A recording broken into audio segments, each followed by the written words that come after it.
ఎన్నికల ప్రచారంలో భాగంగా వైఎస్ఆర్సీపీ అభ్యర్థులు ఇంటింటికి తిరగడమే కాదు సామాజిక వర్గాల వారు కూడా సమావేశాలు నిర్వహిస్తున్నారు. ప్రస్తుతం మన విశాఖ వెస్ట్ నియోజకవర్గంలో ఉన్నాం. సామాజిక వర్గాల వారిగా నిర్వహించిన సమావేశానికి వారి నుంచి ఎటువంటి స్పందన లభిస్తుందనే విషయాలు మనతో మాట్లాడడానికి ఆర్డర్ ఆనంద్ గారు అన్నారు.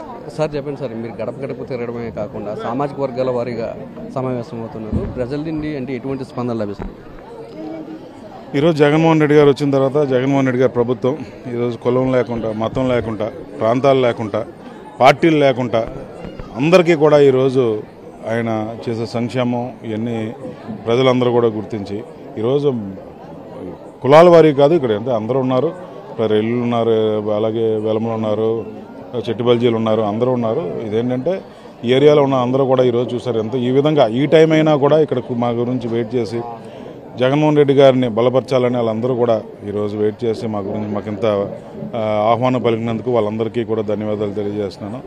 ఈరోజు కులాలు మతాలు ఎటువంటి భేదాలు లేకుండా ప్రతి ఒక్కరు కూడా ఈరోజు జగన్మోహన్ రెడ్డి గారికి ఆయన పాలన మీద కానీ ఆయన మీద కానీ పూర్తి నమ్మకంతో ఉన్నారు. తప్పకుండా రాబోయే కాలంలో ప్రతి ఒక్కరు కూడా రేపు జరిగే 13వ తారీఖుని మే 13వ తారీఖుని జరిగే ఎలక్షన్లో తప్పకుండా వాళ్ళందరూ కూడా జగన్మోహన్ రెడ్డి గారికి ఓటేసి వాళ్ళ తాలూకా ఓటు ద్వారా ఈరోజు రాష్ట్రం అంతా కూడా ఒక సంచలనంగా ఈరోజు మనకి కౌంటింగ్ అప్పటికి ప్రతి నియోజకవర్గంలో 175కి 175 నియోజకవర్గాల్లో ప్రతి ఒక్కరు కూడా కొద్దిగా హేళన చేస్తున్నారు ప్రతిపక్షాలు. 175 అన్నది నిజంగానే 175. ఆయన ఎవరో తెలియనప్పుడే 152 సీట్లు ఇచ్చారు. అలాగే ఇప్పుడు ఆయన ఇంత సంక్షేమం ఇంత అభివృద్ధి చేసిన తర్వాత జనాలు ఆయన్నే కోరుకుంటున్నారు. 175కి 175 తప్పకుండా గెలుస్తామని పూర్తిగా నమ్మకం ఉంది. వెస్ట్లో భారీ మెజార్టీతో ఈరోజు వైఎస్ఆర్సీపీ జెండా ఎగరబోతుంది. సార్, గత ఎన్నికలు ఇక్కడ ఓటేసి గెలిపించిన ఎమ్మెల్యే ఘనబాబు ఇంటికే పరిమితం అవుతాయి ఈ 4.5 ఏళ్ళ నుండి. మీరు ఎందుకు ఇప్పుడు నియోజకవర్గంలో తిరిగి అభివృద్ధి సంక్షేమ కార్యక్రమాలను పరిశీలించడం కానీ చేయడం కానీ చేస్తారు?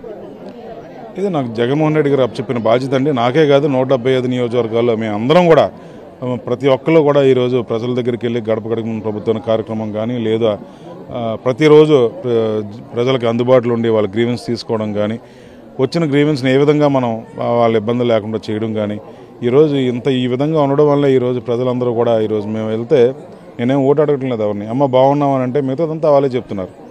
తప్పకుండా మీకు ఓటేస్తామండి, మీకు కాకపోతే ఎవరికి చేస్తాం, జగన్మోహన్ రెడ్డి చేసిన సంక్షేమం కానీ మీరు చేసిన ఇక్కడ అభివృద్ధి కానీ ఇవన్నీ దృష్టిలో పెట్టుకొని తప్పకుండా మేము మీకే ఓటేస్తామనే పరిస్థితి. ఈరోజు ఎక్కడా కూడా అమ్మ మాకు ఓటేయండి, ఇదిగో మేము ఇది చేసాం అది చేసాం చెప్పకుండా వాళ్ళంతటా వాళ్ళే మా దగ్గరికి వచ్చి చక్కగా మమ్మల్ని దీవించి మీకు తోడుగా ఉంటాం అండగా ఉంటామని చెప్పడం జరుగుతుంది. సార్, జగన్మోహన్ రెడ్డి అధికారంలోకి వచ్చిన తర్వాత వెస్ట్ నియోజకవర్గంలో సంక్షేమానికి అభివృద్ధికి ఎంత ఖర్చు పెట్టారంటే ఏం చెప్తారు సార్?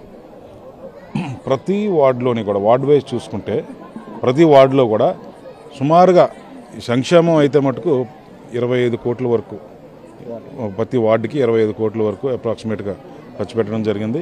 అదేవిధంగా అభివృద్ధి కార్యక్రమాలు కూడా 25 నుంచి 25 కోట్ల వరకు టోటల్గా 225 కోట్లు ఈరోజు ఈ నియోజకవర్గంలో అభివృద్ధి కార్యక్రమాల్లో పెట్టడం జరిగింది.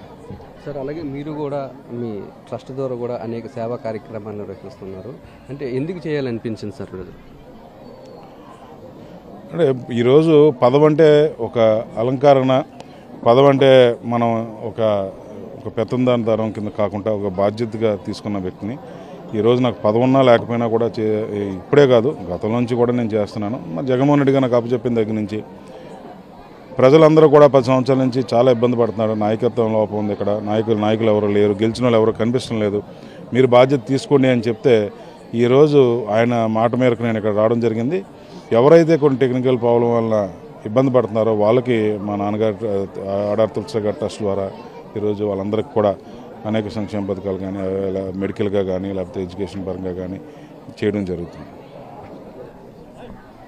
తాము ప్రచారానికి వెళ్ళినప్పుడు ఇంటింటికి తిరిగినప్పుడు కానీ లేదా సామాజిక వర్గాల వారిగా కలిసినప్పుడు కానీ ప్రజల నుండి విశేషమైన స్పందన లభిస్తుందని, విశాఖ వెస్ట్ నియోజకవర్గంలో ఎప్పుడూ లేని విధంగా అభివృద్ధి సంక్షేమ కార్యక్రమాలు జరిగాయని, ప్రభుత్వం నుండి అందిస్తున్న సంక్షేమ కార్యక్రమాలే కాకుండా ఆర్డర్ తులసిరావు ట్రస్ట్ నుండి కూడా ప్రజలకు అనేక సేవా కార్యక్రమాలు చేస్తున్నామని ఆర్డర్ ఆనంద్ చెప్తున్నారు. కెమెరామెన్ రమేష్తో నాయుడు, గాజువాక్.